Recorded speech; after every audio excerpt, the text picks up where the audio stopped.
Work. Whether you have it, you need it, or you depend on others to have it, work is central to your well-being. Work gives our lives purpose and dignity.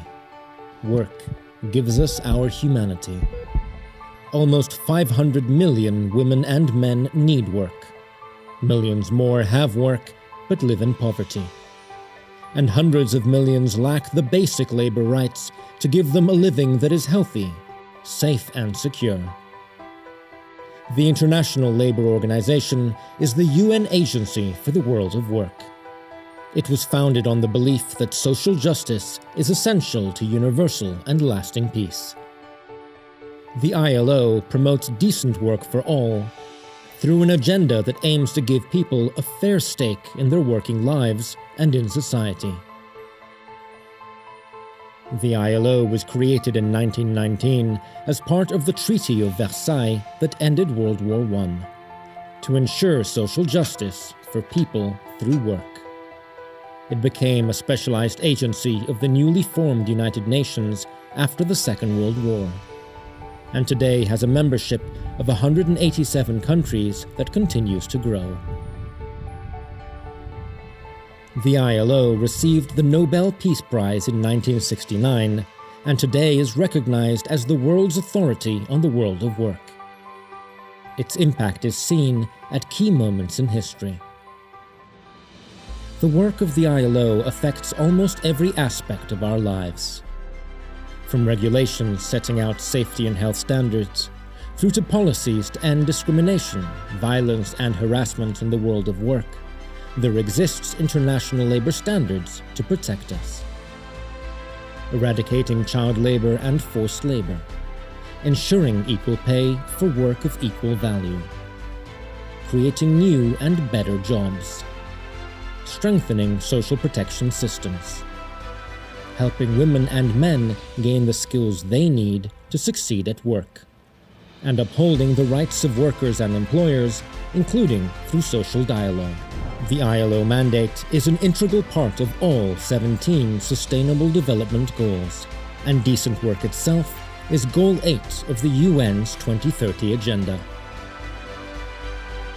Headquartered in Geneva and with over 40 field offices around the globe, the ILO is unique amongst international organizations, where not only governments, but employers and workers as well have equal voices. They work together to create labor standards and policies that impact today's global economy. Headed by a Director General, the Secretariat conducts research and data analysis about the world of work, and supports the work of members and constituents. Each June, the organization meets for its annual International Labour Conference, where labor standards are discussed and adopted. Its Executive Council, the governing body, meets 3 times a year. In the field, the ILO advises governments and collaborates on projects at the country level to help put standards and policies into practice through training, education, and research. In 2019, the ILO adopted the Centenary Declaration for the Future of Work to respond to a world experiencing transformative change, driven by technological innovations, demographic shifts, climate change, and globalization. It calls for a human-centered approach to the future of work, a task made all the more urgent by the outbreak of COVID-19. The crisis has revealed a pre-existing pandemic of poverty and inequality, which must be tackled if the world is to build back better. The ILO Declaration for the Future of Work therefore sets out a roadmap for creating a safer, more inclusive and just world, with decent work for all. Globalization, disruptive technologies, rising inequality, climate change, and a pandemic. The world of work is changing faster than ever before.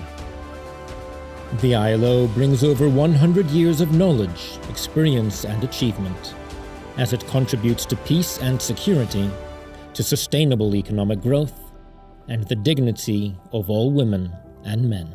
The ILO believes that the best way to achieve a peaceful and prosperous world is by promoting social justice and decent work for all. That's been our mandate for over 100 years, and it's all the more important today as we build forward better to ensure conditions of equity, freedom, security and dignity for all in the world of work.